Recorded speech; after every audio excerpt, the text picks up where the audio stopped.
कल्पना करें कि एक नक्शा है जो आपको दिखता है कि आप जहाँ हैं वहाँ से आप कैसे उसे जगमगाते, समृद्ध और संतुष्टिदायक भव्य जीवन तक पहुँच सकते हैं, जिससे आप कभी सिर्फ अपने सपने देखा करते थे। कल्पना करें कि यह नक्शा आपको उस जीवन तक पहुँचने की यात्रा का हर कदम दिखाता है। यह दिखाता है कि बाधाओं के पार रास्ता कैसे खोजें, चुनौतियों से कैसे उबरें, विपरीत संभावनाओं की अवहेलना कैसे करें और आप में छुपी उस शक्तिशाली योग्यता और गुणों को कैसे पहचानें जिनकी जरूरत आपको अपनी यात्रा में विजय पाने के लिए है। आप अपने हाथों में एक ऐसा ही नक्शा थामे हुए हैं। जी हाँ, यह आपके जीवन का नक्शा है। यह महानता तक पहुंचने का नक्शा है। आज के संसार के 12 सबसे सफल लोग इस नक्शे पर चलते आए हैं। वे अपनी असंभव दिखने वाली यात्राओं के बारे में बता रहे हैं और यह दिखा रहे हैं कि आप हर उस जगह पहुंच सकते हैं जहां आप पहुंचना चाहते हैं, क्योंकि आप जिसके साथ पैदा हुए थे, जिसकी जरूरत आपको अपना सबसे महान सपना पूरा करने के लिए है, और ऐसा करके आप अपना मिशन पूरा कर लेंगे तथा सचमुच संसार को बदल देंगे। इसीलिए तो आप इस पृथ्वी पर आए हैं। नमस्कार, मैं क्रांति बोरा आप सभी का अपने चैनल केबी मिसलेनियस में बहुत बहुत स्वागत करती हूँ। द सीक्रेट श्रृंखला की अद्भुत किताब द हीरो का दूसरा अध्याय शुरू करने के पहले हम ये जान लेते हैं कि रोमांचक यात्रा का आह्वान, जो कि पहला अध्याय था, उसमें हमने क्या जाना। सारी संभावनाओं के विरुद्ध कोई भी आदर्श जीवन में पैदा नहीं होता। यदि ऐसा होता तो आपके पास चाहने के लिए कोई चीज न होती। उसमें आपके जीवन में सृजन करने की कोई इच्छा भी ना होती। आपके पास कोई सपने नहीं होते और आप जैसी भी परिस्थिति में पैदा हुए होते, आपको जैसी भी पारिवारिक जिंदगी या शिक्षा मिली होती, आप बस उसी में संतुष्ट रहते। लेकिन हमने अब तक जाना कि हम यहाँ अपने सपने साकार करने आए हैं। आप इस वक्त चाहें जहाँ भी हो, यह बात अच्छी तरह जान लेना जरूरी है कि आपको अपने सपने साकार करने के लिए जिन चीजों की जरूरत है, वे सभी आपके अपने ही पास इसी वक्त मौजूद है। आखिरकार हम आह्वान सुनने से इनकार क्यों करते हैं? लेयत हैमिल्टन ने कहा है, आप अपने सपने का पीछा ना करके जो भी जोखिम लेते हैं वह समाप्ति की ओर जाता है। यह अंत है। यह बगैर पूर्णता का जीवन है। यह बगैर उपलब्धि का जीवन है। यह बगैर संतुष्टि का जीवन भी है और बगैर खुशी का जीवन भी। असल में यह दुख है। जब आप अपने सपनों का पीछा करने के जीवन के आह्वान को सुनने से इनकार कर देते हैं ना, तो आप असंतुष्ट और दुखी जीवन जीने का जोखिम लेते हैं। चाहे आप जो कुछ भी करते हो और चाहे आपने रास्ते में कितनी भी भौतिक चीजें इकट्ठी कर ली हो, लेकिन अगर आप वे चीजें नहीं करते जो आपके दिल को गुनगुनाने के लिए प्रेरित कर दे, तो जीवन के अंत में पहुंचने पर आपको भारी असंतुष्टि का सामना करना पड़ेगा। असल में आपको अफसोस होगा और अफसोस का ही एहसास होगा। इसे अपने जीवन की कहानी न बनने दें। चाहे आप इस वक्त कितने ही युवा या बुजुर्ग हों, आपके पास जीने के लिए एक ज्यादा बड़ी कहानी है। जब आप अपने सपने का पीछा करने के जीवन के आह्वान को सुनने से इनकार करते हैं, तो दरअसल आप असंतुष्ट और दुखी जीवन जीने का जोखिम ले लेते हैं। चाहे आप जो कुछ भी करते हो और चाहे आपने रास्ते में कितनी भी भौतिक चीजें इकट्ठी कर ली हो, लेकिन अगर आप वे चीजें नहीं करते हैं ना, तो आपके दिल को गुनगुनाने के लिए प्रेरित न कर देने वाली एक कड़ी चलती ही चली जाती है। तो जीवन के अंत में पहुंचने पर आपको भारी असंतुष्टि और अफसोस का एहसास करना पड़ेगा। इसे अपने जीवन की कहानी न बनने दें। चाहे आप इस वक्त कितने ही युवा या फिर बुजुर्ग हों, आपके पास जीने के लिए एक ज्यादा बड़ी कहानी है। अपने सपनों का पीछा करना एक बड़ा जोखिम लग सकता है, लेकिन क्या अपना जीवन चूकना सबसे बड़ा जोखिम नहीं है? माइकल एक्टन स्मिथ कहते हैं, अपने सपनों को कभी मौका न देना सबसे बड़ी असफलता है। जी.एम. राव। जब आप अपने सपने या जोश का पीछा नहीं करते हैं, तो आप जो काम करेंगे वह एक पिंजरे जैसा लगेगा, भले ही वह सोने का हो, बगैर आत्मा के शरीर जैसा। परिणाम तो यही होगा कि आप कुंठित, निरुत्साहित और जीवन के उद्देश्य से रहित महसूस करेंगे। अपने आवाहन पर प्रतिक्रिया करने और अपने सपनों का पीछा करने का निर्णय दरअसल आसान होता है। आवाहन से इनकार करना मुश्किल रास्ता है, क्योंकि इसमें आप दुखी होने का जोखिम लेते हैं। आप बगैर खुशी, बगैर जोश और बगैर अर्थ या उद्देश्य का जीवन जीकर खुद को नष्ट करने का जोखिम लेते हैं। हो सकता है कि शुरुआत में आप अपनी वर्तमान नौकरी से प्रेम करते हो, लेकिन समय के साथ आपका काम आपके लिए चक्की बन जाता है ना? इसका मतलब यह है कि आपका वर्तमान काम आपका चरम आवाहन नहीं है। शायद अब आपको गहराई तक जाने तथा खुद से यह पूछने की जरूरत है कि कहीं रास्ते में आपने अपने सपने को एक तरफ तो नहीं रख दिया। लेन पिछली ने कहा, अगर आप जीवन में कोई ऐसी चीज कर रहे हैं जो आपके दिल को गुनगुनाने के लिए प्रेरित नहीं कर रही, सुबह उठने के आपके जोश को हवा नहीं दी जा रही है, तो आप इस ग्रह पर इंसान के रूप में अपनी भूमिका नहीं निभा रहे हैं। जीवन छोटा है, यह कोई ड्रेस रिहर्सल नहीं। यह तो इसे जकड़ने, ज्यादा से ज्यादा चीजों का अनुभव करने और ज्यादा से ज्यादा लोगों से मिलने के बारे में है। यह निश्चित रूप से सोफे पर बैठकर टीवी देखने और क्या हो सकता था पर अफसोस करने के बारे में तो बिल्कुल भी नहीं है। Michael Acton Smith. लिज मरे कहती हैं, हमने क्रिसमस के बाद वाले दिन में मेरी माँ को दफनाया था। तब मैं 16 साल की थी। हमारे पास पारंपरिक अंत्येष्टि के पैसे भी नहीं थे, इसलिए हमने उन्हें चीड़ के बक्से में लेटा दिया जिस पर ढक्कन लगा हुआ था।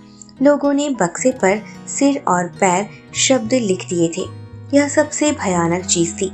हमारा जीवन कष्टकारी था, लेकिन हमारा संबंध बहुत प्रेमपूर्ण था और मेरी माँ मेरे पलंग के पैताने पर बैठकर मुझे अपने सपने बताया करती थी। होश में रहने के बारे में, एक मकान खरीदने के बारे में, एक बेहतर जीवन जीने के बारे में, और उनकी सभी बातों का अंत इस संकल्प पर होता था कि वे ऐसा करने वाली हैं, लेकिन तुरंत नहीं। वे इसे बाद में करेंगी, वे इसे बाद में करेंगी। और किसी बिंदु पर मुझे एहसास हुआ कि मैं भी जीवन में खुद से यही तो कह रही हूँ कि मैं ये चीजें बाद में करूँगी। आपको लग सकता है मेरे पास अपने सपनों का पीछा करने का समय है। देखिए, आपके पास समय बिल्कुल नहीं है। यह एक सत्य है, क्योंकि जीवन छोटा है। वर्तमान अनुमानित जीवन काल 24,869 दिन है। हालांकि हम में से कुछ इससे ज्यादा ही दिन जी लेंगे, पर इससे कम नहीं। लेकिन दोनों ही मामलों में आपके पास इस जीवन में दोनों की सिर्फ कीमती संख्या है। इसलिए आपके पास अपने सपनों में टाल मटोल करने का समय तो बिल्कुल भी नहीं है। यह अभी और कभी नहीं वाली बात है ना? अगर आप इसे अभी नहीं करते हैं तो आप इस काम को टालते रहेंगे और कभी नहीं कर पाएंगे।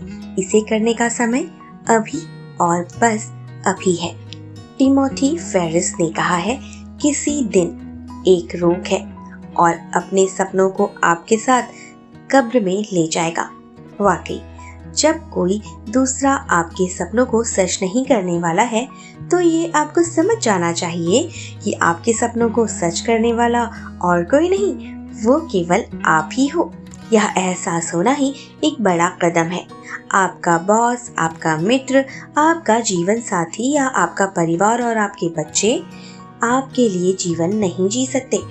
आप एक ऐसे जीवन का सृजन करने के लिए जिम्मेदार हैं जो आपको खुश, संतुष्ट बनाता हो। आपके लिए यह काम कोई दूसरा नहीं कर सकता। लोगों के लिए सबसे महत्वपूर्ण चीज यह है कि वे अपने कार्यों की जिम्मेदारी लें। अपनी परवरिश या पैसे की कमी या इसकी कमी या फिर उसकी कमी का दोष देना निहायत ही आसान होता है। लेकिन अगर आप रुककर कहते हैं कि आप जानते हैं, मेरे जीवन के लिए अंततः मेरे सिवा कोई दूसरा जिम्मेदार नहीं है, तो यह वह सबसे महत्वपूर्ण कदम है जिसे उठाने पर आपको एहसास होगा कि आपको चीजों को दुरुस्त करना ही होगा। आपको अपनी मानसिकता को बदलना होगा। आपको उस नौकरी को बदलना होगा। जो भी होता है उसे आपको बदलना होता है ताकि चीजें घटित होती रहें और सही हो जाएं। लिज मरे।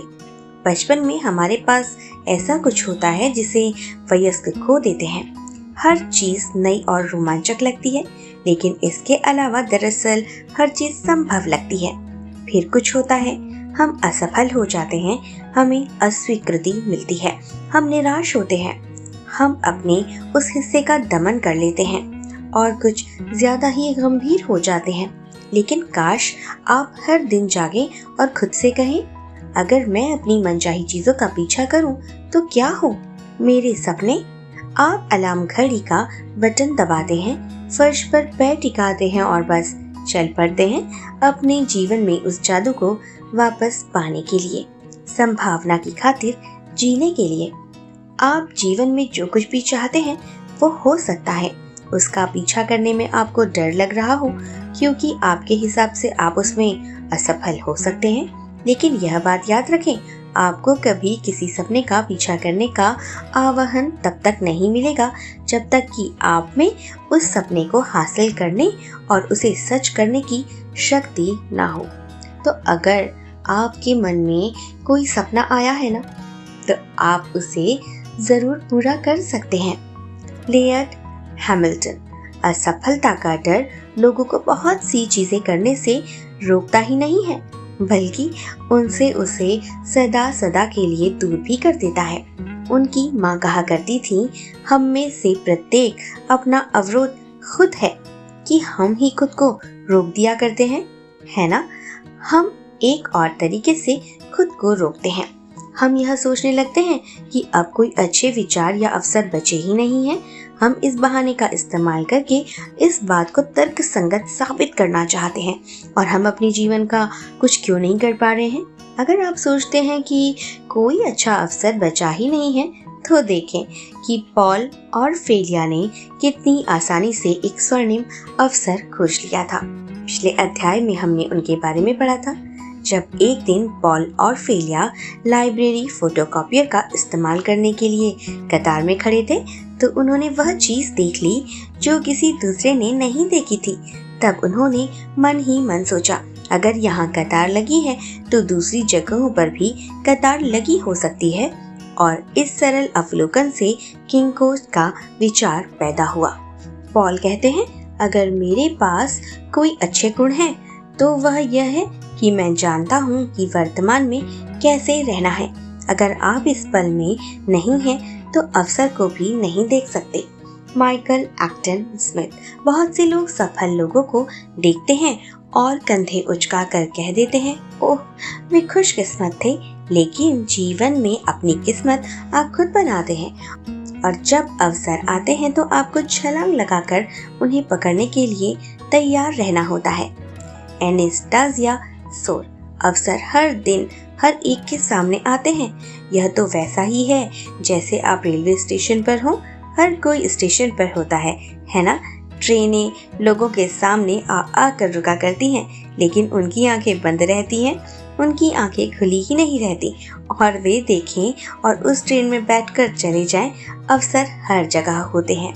जी.एम. राव का मानना है, कोई बड़ी चीज करने के लिए आपको किसी बड़े सपने की जरूरत नहीं होती, बस जीवन के अवसरों के प्रति आपको अपनी आंखों को खुला रखने की जरूरत होती है। केन हातुका। डॉक्टर फ्रेड, एक आविष्कारक, जिन्होंने कहा, लोग आपको बताने की कोशिश करेंगे कि सारे महान अवसर लपके जा चुके हैं। सच तो यह है कि संसार हर पल बदलता रहता है, जिससे नए अवसर सभी दिशाओं में हर पल बनते रहते हैं, जिनमें आप भी शामिल हैं। सुरक्षा का भ्रम। धनराशि और सुरक्षा के आधार पर अपने जीवन से विकल्प न चुनें। जीवन लगातार बदलता है।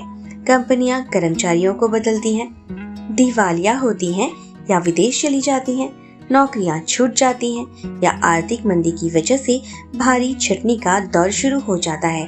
हो सकता है कि आप अपनी नौकरी, अपनी बचत और अपना मकान गंवा दें। तलाक हो सकता है, बीमारियां आ सकती हैं और ऐसी परिस्थितियां भी तो उत्पन्न हो जाती हैं जो आपकी काल्पनिक सुरक्षा के दरवाजे को बाहर फेंक सकती हैं। मैंने वित्तीय सुरक्षा को अपने सपनों से ज्यादा महत्व दिया है, लेकिन जब मुझे नौकरी से निकाला गया तो मुझे स्पष्टता से समझ आ गया कि मैं जिसे सुरक्षा समझती थी उसका अस्तित्व सिर्फ मेरे दिमाग में ही था। असली सुरक्षा का मतलब यह जानना है कि कोई सुरक्षा नहीं है, क्योंकि तब आप अपने जीवन का हर दिन पूरी तरह जीना सुनिश्चित कर सकेंगे।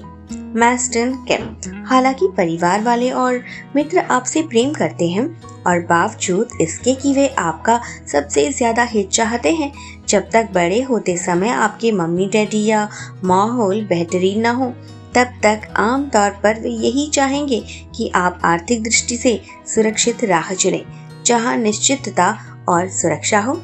Michael Acton Smith. सुरक्षा और अच्छी तनख्वाह वाली नौकरी को छोड़ना अल्पकाल में कष्टकारी हो सकता है, लेकिन आप कई दशक तक जिंदा रहने वाले हैं, इसलिए एक अल्पकालीन दर्द सहन करना अच्छा भी हो सकता है ना? ताकि आप वह चीज खोज लें जिसके प्रति आप प्रेम करते हो, भले ही वहाँ कम वेतन मिल रहा हो। क्योंकि अगर आपके पास ऐसी नौकरी है जिससे आप प्रेम करते हैं, तो आप अंत में कई दूसरे मायनों में सफल हो जाएंगे। जी.एम. राव। आप जो करना पसंद करते हैं, पैसे के कारण उससे कभी समझौता न करें। आप उसमें उत्कृष्ट होते हैं। उससे निश्चित रूप से आपको उतनी दौलत और सुरक्षा तो मिल ही जाएगी जितने की आपको जरूरत है। शुरुआत छोटी हो सकती है, लेकिन जब तक आपने काम में पूर्णता हासिल कर ली होती है, तो हर दूसरी चीज अपने आप ही आपके सामने आ जाएगी। सुरक्षा के जाल में कोई भी फंस सकता है। कई लोग बहुत सा धन कमाते हैं, लेकिन उन्हें अपना काम चक्की की तरह महसूस होता है। दरअसल वे उतने ही नाखुश और असंतुष्ट होते हैं जितना कि बहुत कम कमाई करने वाले, है ना? धनराशि आपके लिए क्या है? यदि यह आपका लक्ष्य है, तो यह आपका मालिक बन जाएगा। यह आपकी गतिविधियों और आपको नियंत्रित करने लगेगा। भौतिक वस्तुएं अद्भुत होती हैं और उनका अनुभव करना पृथ्वी पर रहने की भारी खुशियों में से एक है, लेकिन सामाजिक प्रभाव की बदौलत हम यह गलत विचार करने लगते हैं कि भौतिक वस्तुओं का संग्रह ही हमारे जीवन का उद्देश्य है। क्या आपने कभी सोचा है, अगर भौतिक वस्तुएं ही हमारे जीवन का उद्देश्य होती, तो उनसे हमें सच्ची खुशी, पूर्णता और संतुष्टि मिल ही जाती। तब हमें किसी दूसरी वस्तु को खरीदने की जरूरत ही न पड़ती। पर पाई गई वस्तुओं से महसूस होने वाली खुशी क्षणिक नहीं बल्कि स्थायी होती। यदि भौतिक वस्तुओं का संग्रह करना ही हमारे जीवन का उद्देश्य होता, तो यहाँ से जाते वक्त हम उन्हें अपने साथ ले जा पाते, है ना? आप सुबह अखबार उठाने के लिए बाहर जाते और देखते कि सड़क के पार जो बूढ़ा रहता था, उसका मकान गायब हो चुका है, क्योंकि वह उसे अपने साथ ले गया। हम अपने साथ भौतिक वस्तुएं इसलिए नहीं ले जा सकते क्योंकि वे वह नहीं हैं जो हम हैं। हालांकि वे पृथ्वी पर जीने के आनंद का हिस्सा तो जरूर हैं, लेकिन वे हमारे साथ जाने के लिए तो बिल्कुल भी नहीं हैं और वे हमारे जीवन का उद्देश्य भी नहीं है। लेन बिजली के अनुसार यह मुश्किल था, यह चुनौतीपूर्ण था और मैंने बहुत त्याग किए, लेकिन मैंने वे त्याग जानबूझकर किए थे क्योंकि विश्व चैंपियन बनने के सपने का पीछा करना मेरे लिए पैसा बनाने से ज्यादा महत्वपूर्ण था। हम सभी को रोटी, कपड़ा और मकान की जरूरत होती है, लेकिन यदि हम भौतिक वस्तुओं का ही पीछा करते रहेंगे तो सचमुच संतुष्टिदायक जीवन जीने की हमारी स्वतंत्रता छिन जाएगी। अपने सपनों का पीछा करने के बजाय भौतिक वस्तुओं तथा सुरक्षा की खोज को अपने जीवन का उद्देश्य कभी न बनाएं। खोज को नेतृत्व नहीं, अनुसरण दें। विरोधाभासी बात तो यह हो गई कि जब आप सुरक्षा के बजाय अपने सपनों का पीछा करने का चुनाव करते हैं, तो आपको सब कुछ मिल जाएगा, भौतिक दौलत भी और समृद्ध संतुष्टिदायक जीवन भी। इसके अलावा आपको ऐसा कुछ भी मिल सकता है जो पैसे से भी नहीं खरीदा जा सकता। आपके पास उपलब्धि, संतुष्टि या पूर्णता की सबसे महान भावना आपके पास होगी। जाहिर है आप हमेशा और ज्यादा करना चाहेंगे, है ना? तथा अपने सपनों को आगे भी तो बढ़ाना चाहेंगे। लेकिन जब आप हीरो की यात्रा करके पूर्ण संतुष्टि की भावना को महसूस करते हैं ना, तो आपके मन में जरा भी शंका नहीं रहेगी और अपने उद्देश्य को पूरा करने पर आप अपने भीतर जो हासिल करते हैं, जाते वक्त उसे अपने साथ ले जाते हैं। अपने जीवन के अंत में पहुंचकर उन सारी चीजों पर अफसोस न करें जो आपने नहीं की। आपका जीवन कीमती है। अगर आप खुद को चंद सिक्कों में बेच दें तो आपको वह खुशी नहीं मिलेगी जिसकी आप बुरी तरह खोज कर रहे हैं, क्योंकि सच्ची खुशी तो अपने सपने को साकार करने में मिलती है। कल्पना करें कि बिना किसी अफसोस के जीवन के अंत तक पहुंचना कैसा रहेगा। कल्पना करें कि आप पलटकर अपने किए हर काम को देखेंगे और संतुष्टि के परम भाव से भर जाएंगे। लेच मरे, आप यह कहावत जानते होंगे कि अपने संगीत को अपने भीतर छिपाए हुए ही न मर जाएं। लोग जब रात को तकिए पर सिर रखते हैं तो वे मन में सपने देखते हैं, और अगर आप उस आवाज का सम्मान नहीं करते तो यह कहीं नहीं पहुंच पाती है। यह एक ऐसी ऊर्जा है जो आपके भीतर रहती है। आप इस ऊर्जा को नकार नहीं सकते। यह तो उस सूत्र का हिस्सा है जो आप इंसान के रूप में आपके पास है। इसलिए अगर आप रात को तकिए पर सिर रखते हैं और इस संसार में कुछ करने के लिए आपका आवाहन किया जाता है तो आप उसे नजरअंदाज कर देते हैं। यह तो यही हुआ ना कि आप अपना सपना आपके भीतर ही बंद कर रहे हैं। मेरे लिए यह सबसे बुरी चीज है। अपना संगीत अपने भीतर छिपाए हुए ही मर जाना बेहद ही बुरी बात है। मेरी सहेली कई वर्षों से टेलीविजन के प्रशासनिक क्षेत्र में नौकरी कर रही थी। उसने कंपनी में जिन परिवर्तनों की खातिर काम किया था, उन्हीं की बदौलत उसे नौकरी से बाहर कर दिया गया। वह जानती थी कि उसकी सबसे बड़ी तमन्ना फिल्म डायरेक्टर बनने की थी। इसलिए अब वह अपने सपने के मुताबिक नया जीवन जीने की योजना बनाने लगी। लेकिन अवसर को जगड़ने के लिए फिल्म निर्देशक के रूप में अपने नए जीवन को शुरू करने के लिए पहले ही उसे एक बार टेलीविजन के प्रशासनिक क्षेत्र में एक अच्छी तनख्वाह वाली नौकरी मिल गई। उसने वह नौकरी कर ली और इस तरह उसके सपने तथा नए जीवन की संभावना काफूर हो गई। Michael Acton Smith. मैं अपने जीवन के अंत में किसी नर्सिंग होम में बैठकर यह नहीं सोचना चाहता कि काश मैं इन सारी चीजों को अलग तरीके से करता। Annastacia soul. आपके पास खोने के लिए क्या है? आपको इसकी कोशिश करनी चाहिए। हिम्मत नहीं करेंगे तो आप जीवन जीते रहेंगे, लेकिन आपको यह पता ही नहीं चल पाएगा कि आप यह करने में समर्थ थे। यह काफी दुखद है। मेरे हिसाब से तो बहुत ही दुखद है। पॉल ऑर्फेलिया। मैं हमेशा विद्यार्थियों से कहता हूँ कि कॉलेज से ही अपना व्यवसाय शुरू कर दो। आपके साथ सबसे बुरी चीज क्या हो सकती है? आप अपने माता पिता के साथ दोबारा रहने जा सकते हैं। यह अनुभव के बारे में नहीं, बस अपनी गर्दन बाहर निकालो और अपना व्यवसाय शुरू करो। मेस्टिन केप। ज्यादातर लोग छलांग नहीं लगाना चाहते क्योंकि उन्हें पर्याप्त दर्द महसूस नहीं हो रहा है। आमतौर पर वे तब कदम उठाएंगे जब वे इतना उगता जाएंगे, इतना थक और उगता चुके होंगे कि वे कहेंगे अब मैं इसे और बर्दाश्त नहीं कर सकता। पॉल ऑर्फेलिया। भले ही आप किसी ऐसी नौकरी या पेशे में अटके हुए हों जिसे आप पसंद नहीं करते, लेकिन इसके बावजूद आज आपके पास मानव इतिहास में सबसे ज्यादा संभावना है कि आप अंततः वह चीज करें जिससे आपको सचमुच संतुष्टि मिलती है। परिवर्तन करने से पहले तब तक इंतजार न करें जब तक कि हालात बर्दाश्त के बाहर ना हो जाएं। इसी समय अपनी जिंदगी बदल दें। सच्ची खुशी और संतुष्टि के सिवा कोई भी चीज आपके लिए पर्याप्त रूप से अच्छी नहीं है, इसलिए इससे कमतर समझौता न करें। भले ही आप सोचते हो कि सुरक्षा के तंतुओं ने आपको कसकर जकड़ रखा है और आप अपने दायित्वों के कारण हिल नहीं सकते, लेकिन यह याद रखें कि कभी बहुत ज्यादा देर नहीं होती। अपने सपनों का पीछा करने के हमेशा असीमित तरीके होते हैं और आप जितना सोचते हैं ना, यह उससे भी बहुत आसान है। यह अध्याय आपको पसंद आया होगा और आपको अपने सपनों का पीछा करने का तरीका भी पता चल गया होगा। अगला अध्याय अपने सपनों को खोजना है। अगले अध्याय में जल्दी ही आपसे मिलूंगी। तब तक स्वस्थ रहें, सुरक्षित रहें और मुझे विदा दें। धन्यवाद।